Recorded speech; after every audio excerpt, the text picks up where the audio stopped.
Hey guys, it's Right Hand Man. I'm gonna do a run through for the Gilgamesh trial, so you guys can see how I was described in my guide. I'm only gonna use three characters. You guys will be able to use up to five for the achievements, but I was just trying to use the minimum amount. And because of that, I used a lot of trust masteries on these characters. But you don't actually need all these trust masteries. I will say that Minfalia is extremely good for this trial. I would really suggest leveling her. She has Protectica. She has auto refresh. It's very important. And as long as you have one other character with auto refresh, you can pretty much run through this trial with three people and just give them HP. So here are the equips.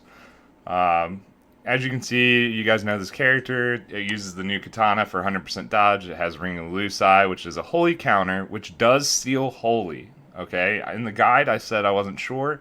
The holy counter from Ring of Lucii does seal holy. And the other big thing is just making sure that your units are immune to paralysis. My Noctis will not, because of discernment, ever take any status effect other than like attack down or mage down. But here's Gilgamesh. As you can see, he's got over 6k HP. That is a great point if you can get to it. I didn't buy a lot of the free equipments from events and stuff that had HP, but if you pick them up, you should be able to do it. His equipment has Man-Eater in it. You can pick it up from the Star Quartz people. It's very important. I would say it's not very important, but it will help you do more damage. But the main important thing is he's equipped with Excalibur and Jeweled Ring. Excalibur will help seal Holy on those turns that Noctis does not counter, and then Jeweled Ring keeps him immune to paralysis. So that way you don't need to seal Thunder or Lightning. And other than that, he's just mainly equipped with mostly HP. I was trying to give him as much attack as I could at the time because I wanted to kind of run through this without making an extremely long video. Here's Yasholta. She has a lot of TMRs. I realize this. Obviously, she's also equipped with the Jeweled Ring. She needs that Paralyze immunity. And then her abilities. If you have some TMRs, you probably do this, but you mainly just build her out for HP. And her event equip items, the equipment, I didn't make them myself, but they give her a lot of HP. I think almost every single item has plus HP on it, so you should really have no problem getting her to a decent amount of HP. And then I just was showing here that I just leveled Yasholta just for this guide for you guys. I wasn't going to level her. I'm actually happy I did now because that's how good she is. But she does not have any pots. So let's go ahead and go into the trial, and you guys can see how I do this. Now, after we get through the very start of this trial, I'm going to go ahead and give you guys some tips and hints, and then kind of just let the video play. And I'll try and come back in on the thresholds, but well, this is quite a long video, and so I don't want to talk the whole time. But anyway, so what you want to do with Noctis is always fish every turn, as long as you have certain requirements are met. Okay, so obviously Noctis is going to fish. Because Gilgamesh has auto refresh, which is great, you can go ahead and use some of his abilities that take away mana. And in this turn, you don't need to waste your mana.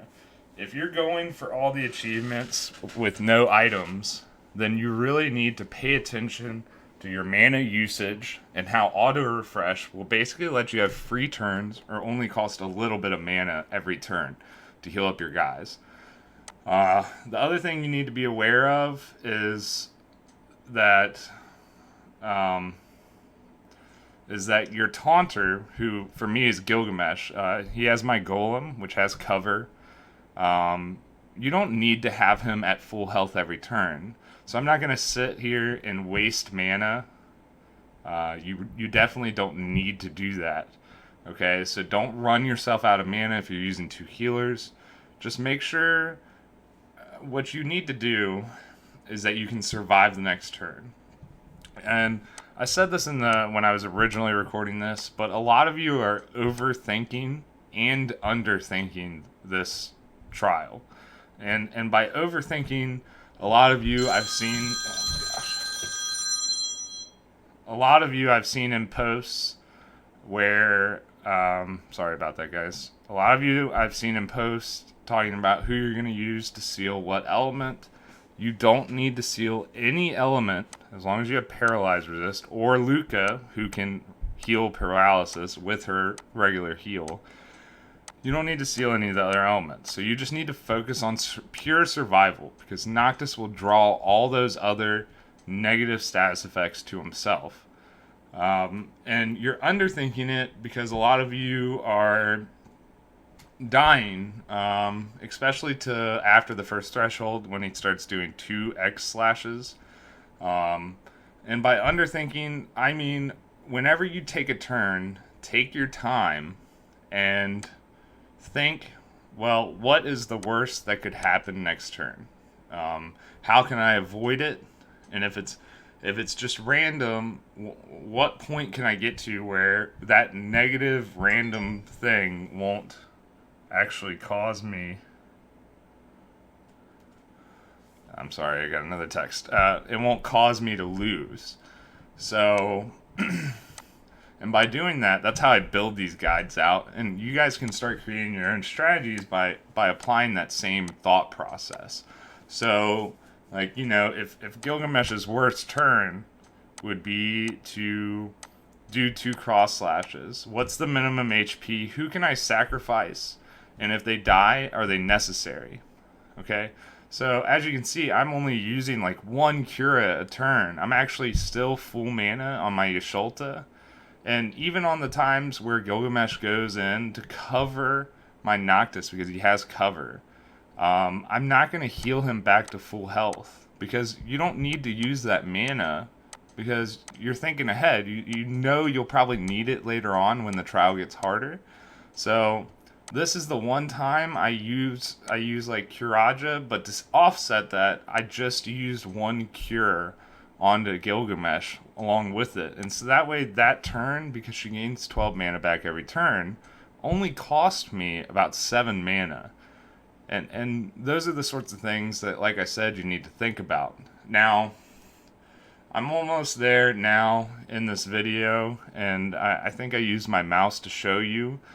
Actually, I think I'm about to do it right now.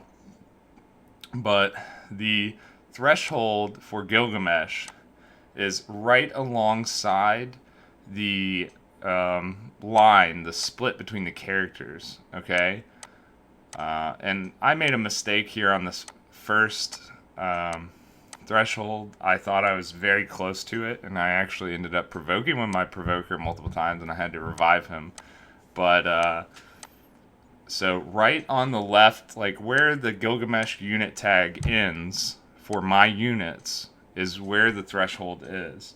And there's a picture of it in the guide on Reddit, and you guys should be able to tell. You can see how close I am, and I thought I was going to push him over, but I made the mistake of auto-attacking with Noctis rather than using Wart Break. Please don't make the same one. So now that we... And here's where I think I was explaining to myself that I'm going to go ahead and attack with Noctis and